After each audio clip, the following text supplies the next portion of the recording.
Hello students, তো আজকে আমি তোমাদের জন্য বেদিক ম্যাথের একটি অসাধারণ ট্রিক্স নিয়ে চলে এসেছি। তো আজকে আমি তোমাদের নন পারফেক্ট স্কোয়ার কীভাবে খুবই সহজেই কয়েক সেকেন্ডের মাধ্যমে বের করতে পারো সেই টেকনিকটা আমি তোমাদের দেখাবো আজকে, যে নন পারফেক্ট স্কোয়ার। তো পারফেক্ট স্কোয়ারগুলো তো সহজেই পেরে যাও তোমরা, নন পারফেক্ট স্কোয়ারগুলো একটু অসুবিধা হয়। তো আমার এই ট্রিক্সটা দেখলে তোমাদের যে কোনো সংখ্যারই পারফেক্ট স্কোয়ার ছাড়া নন পারফেক্ট স্কোয়ার দিলেই তোমরা খুবই সহজে কয়েক সেকেন্ডের মধ্যেই করে দিতে পারবে। তো আমি পার্থ পণ্ডিত, আর তোমরা দেখছো তোমাদের প্রিয় চ্যানেল এডুকেশনাল সলিউশন। তো শুরু করছি, দেখতে থাকো। তো দেখো, প্রথমে দেখাচ্ছি যে এটা হলো √26, এটা একটি নন পারফেক্ট স্কোয়ার। তো এটা কীভাবে করবে দেখো, প্রথমে দেখো যে 26-এর কাছাকাছি পারফেক্ট স্কোয়ার কোনটা আছে। তো আছে হলো 25 আছে, 25 লিখলে, আর তারপরে কত বেশি, 25 থেকে 26 এক বেশি, এক লিখলে, তারপরে 25-এর স্কোয়ার করলে কত হবে, যে 25-এর স্কোয়ার রুট হলো 5। তারপরে এখানে যা আছে তাই লিখবো 1, আর নিচে যেরকম থাকবে 2 দিয়ে গুণ করব, 2 দিয়ে ভাগ করার পর গুণ করব হলো এই যে 5 যা আছে, এই 5টা দিয়ে গুণ করে দিব এখানে। তো কি করলাম, প্রথমে দেখো আবার বলছি, প্রথমে 26-এর কাছাকাছি একটি স্কোয়ার নিব, পারফেক্ট স্কোয়ার 25, কত বেশি 1 লিখলাম। তারপরে 25-এর স্কোয়ার রুট করলে 5 হয়, তারপরে যোগ চিহ্ন দিয়ে আবার 1-এর সঙ্গে 2 দিয়ে ভাগ করব, তার সাথে 2-এর সাথে গুণ করব, এইখানে যে স্কোয়ারটা বাড়াবে পারফেক্ট স্কোয়ারের স্কোয়ার রুটটা সেটা দিয়ে গুণ করব। তাহলে কত হবে, এখন দেখো 5 তো 5ই থাকবে, আর এই পুরাটুকু যদি আমি করি তাহলে 1/10, তার মানে এটা হবে কত, 0.1 হবে। তাহলে এটা কিন্তু 5.1, এটাই উত্তর হয়ে যাবে। তো √26-এর স্কোয়ার রুট করলে হবে এই যে 5.1। তো খুবই সহজে হয়ে গেল। তো তোমরা দেখলে কয়েক সেকেন্ডের মধ্যে করে দিতে পারবে। তো আরেকটা দেখাচ্ছি, তাহলে তোমাদের আরও ক্লিয়ার হয়ে যাবে। তারপরে দেখো এই যে √38 করলে কি হবে, তো 38-এর কাছাকাছি কোনটা আছে, 36 রয়েছে পারফেক্ট স্কোয়ার। 36 তার যোগ দিয়ে কত বেশি আছে, 36 7 8, তো 2 বেশি আছে। তাহলে এখন 36-এর স্কোয়ার রুট করলে হয় 6, তারপরে যোগ দিলাম, এই 2টা 2 লিখলাম, তার ভাগ হলো 2 দিয়ে গুণ করব, তার সাথে 6 দিয়ে গুণ করব, 6 আছে এখানে, এই 6 দিয়ে গুণ করব। তাহলে কি হলো দেখো, কাছাকাছি পারফেক্ট স্কোয়ার নিলাম, তারপরে 2 বেশি লিখলাম, তারপরে এটা পারফেক্ট স্কোয়ারের 6 হয়ে গেল, তারপরে এই 2-এর সাথে 2 দিয়ে ভাগ করলাম আর গুণ দিলাম, এটা যে স্কোয়ার রুটটা যেটা বাড়ালো পারফেক্ট স্কোয়ারের সেটা দিয়ে গুণ দিয়ে দিলাম। তাহলে এখন যদি আমি লিখি 6 থাকবে, যোগ এই 2 যদি কাটি তাহলে 1/6 থাকে। 1/6 মানে কত হবে, 1/6 মানে হবে 0.16। 0.16 আমরা পরে আর নিব না, 2 ঘরই নিব, দশমিকের পরে 2 ঘরই নিব কিন্তু আমরা। তারপরে এটা কত, 6.16, তাহলে এটা হয়ে গেল। তো √38-এর স্কোয়ার রুট করলে হবে 6.16। তো দেখলে খুবই সহজে হয়ে গেল। তো আরেকটা একটু বড় সংখ্যা নিচ্ছি দেখো, তারপরে দেখো এটা একটু বড় সংখ্যা √84। 84 মানে 84-র স্কোয়ার রুট করলে কত হবে, প্রথমে দেখি কাছাকাছি কোনটা আছে। কাছাকাছি আছে পারফেক্ট স্কোয়ার হলো 81, তার সাথে কত বেশি আছে, 3 বেশি আছে। তাহলে এখন 81-র স্কোয়ার রুট করলে হয় কত, 9। তারপর 3 থাকবে, 2 দিয়ে ভাগ করে 2-এর সাথে গুণ দিব, এই যে এখানে যে 9টা আছে এই 9টা গুণ দিয়ে দিলাম, তো 9 × 18 হয়ে গেল। এখন এই 3-এর সাথে 9 কাটলে পরে 3 3 9 হয়ে গেল, তাহলে 9 থাকবে। তারপরে এখানে কত হলো, 1/6 হলো। তো আগের অঙ্করে দেখালাম যে 1/6 হলে কত হয়, 1/6 মানে হয় হলো 0.16, এটা হয়ে যায় 1/6।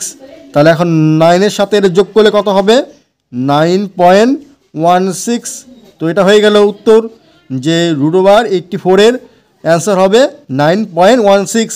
তো দেখলে খুবই সহজে হয়ে গেল, মাত্র কয়েক সেকেন্ডের মধ্যেই। তো এখন যদি তোমাদের এরকম কোনো সংখ্যা দেয় যে নন পারফেক্ট স্কোয়ারের, তো তোমরা করতে পারবে।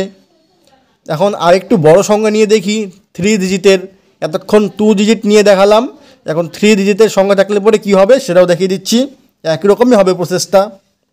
তারপরে দেখো এই যে √202 থাকলে কি করব আমরা, তো এটারও দেখব কাছাকাছি কোনটা আছে পারফেক্ট স্কোয়ার। পারফেক্ট স্কোয়ার আছে হলো 196, 96 তার সাথে কত বেশি আছে দেখো, 6 বেশি আছে, তাহলে 196 এর স্কোয়ার রুট করলে কত হবে, 14, 14 হবে। তারপরে যোগ 6 বেশি, তাহলে 6-এর সাথে নিচে আবার 2 দিয়ে গুণ করব, সবার সাথেই 2 দিয়ে ভাগ করব, তার সাথে 2-এর সাথে গুণ করব হলে যে এখানে যেটা থাকবে 14, এই 14 দিয়ে গুণ করে দিলাম। তাহলে এখন এখানে লিখি 14, তারপরে যোগ যেরকম থাকে ওরকম লিখলাম, তাহলে 2 দিয়ে যদি এটাকে কাটি 3, তার মানে 3/14 হয়ে গেল। 3/14 হলে কত হবে আমি এখানে দেখিয়ে দিচ্ছি, কারণ অনেক সময় গণ্ডগোল হয়ে যায়। 3কে ভাগ করব 14 দিয়ে, তাহলে প্রথমে দশমিক দিয়ে একটা শূন্য বসায় দিলাম, তাহলে 14 দুগুণে 28, 28 হয়ে গেল।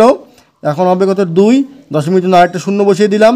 এখন 14 দিয়ে করলে 14 14, এখন 6 থাকলো। আমরা দশমিকের পরে 2 ঘরে নিব বলেছিলাম, 2 ঘরে নিব এখানে 0.21, এটা হয়ে গেল। এখন যোগ করি 14.21, তো এটা হয়ে গেল অ্যান্সার।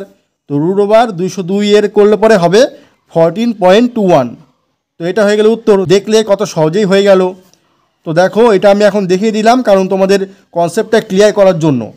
নয়তো তোমরা পরীক্ষা তো এরকম করতে পারো বা মনে মনেও করতে পারো এরকম করে যে 0.21 হবে, তারপরে যোগ করে দিলাম, তো হয়ে গেল। তো দেখলে 3 ডিজিটের সংখ্যা নিলেও কত সহজেই তোমরা করতে পারলে। তারপরে আরেকটা উদাহরণ দিচ্ছি, এর থেকেও একটু বড় সংখ্যা। তারপরে দেখো আরেকটা সংখ্যা, এটা 327। তো √327 করলে কি হবে, এখানেও দেখছি যে এটার কাছাকাছি কোনটা আছে, এটার কাছাকাছি আছে হলো 324, পারফেক্ট স্কোয়ার রয়েছে 324। তা 324-এর সাথে কত বেশি আছে, এটা 3 বেশি আছে, তাহলে 324-এর স্কোয়ার রুট করলে কত হয়, 18 হয়। তারপরে যোগ 3 থাকবে, এখানে ভাগ দিব 2 দিয়ে প্রথমে, তারপরে গুণ দিব 2-এর সাথে, এখানে যেটা থাকবে 18, তাহলে 18 দিয়ে গুণ দিয়ে দিলাম। তাহলে এখন লিখবো এখানে 18, তারপরে এটা 3 দিয়ে এটাই কাটি যদি 6 দেই, তাহলে যোগ হবে 1/6×12, 1/12 হয়ে গেল।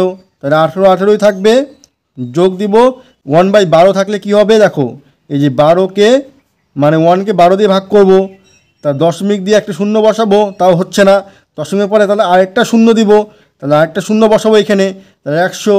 এখন 12 8 করলে পরে হয় 8×12 = 96, তাহলে এখন 4 থাকলো। তো আমরা বলেছিলাম কি দশমিক পরে 2 ঘরই নিব, আমরা বেশি নিব না, তাহলে 2 ঘরই নিব, তাহলে 0.08, তাহলে এটার উত্তর কত হলো 18.08। তো 18.08 এটাই হয়ে গেল উত্তর। তো দেখলে কত সহজেই হয়ে গেল। তো √327 করলেও উত্তর হবে 18.08। তো দেখলে কত সহজেই হয়ে গেল। তো পরীক্ষা যদি এরকম তোমাদের আসে নন পারফেক্ট স্কোয়ারের √, তো তোমরা এখন থেকে খুবই সহজেই বের করতে পারবে। তোমাদের প্রথমে শুধু জানতে লাগবে যে এটার কাছাকাছি কোনটা পারফেক্ট স্কোয়ার রয়েছে, এটা জানলেই তোমরা পরে পেয়ে যাবে। তো এটুকুই তোমাদের শুধু জানতে লাগবে। তো এরকম তোমাদের পরীক্ষায় অনেকটাই আসতে পারে। তোমাদের যদি এই ট্রিক্সটা জানা থাকে তাহলে তোমরা খুবই সহজেই মানে স্পিডটা তোমাদের অনেকটাই বেড়ে যাবে আর ক্যালকুলেশনেই অনেকটাই সুবিধা হবে তোমাদের। তো তার জন্য এই ট্রিক্সটা তোমাদের অবশ্যই শিখে রাখা দরকার। যদি তোমাদের এই ভিডিওটি ভালো লেগে থাকে আর ট্রিক্সটা যদি পছন্দ হয়ে থাকে তাহলে অবশ্যই তোমরা একটি লাইক করবে আর শেয়ার করে দেবে, আর তোমরা চ্যানেলটিকে অবশ্যই একটি সাবস্ক্রাইব করে দেবে এরকম আরও ভিডিও পাওয়ার জন্য। তো আজকের মতো এখানেই রাখছি, আবার দেখা হবে পরবর্তী ভিডিওতে। বাই।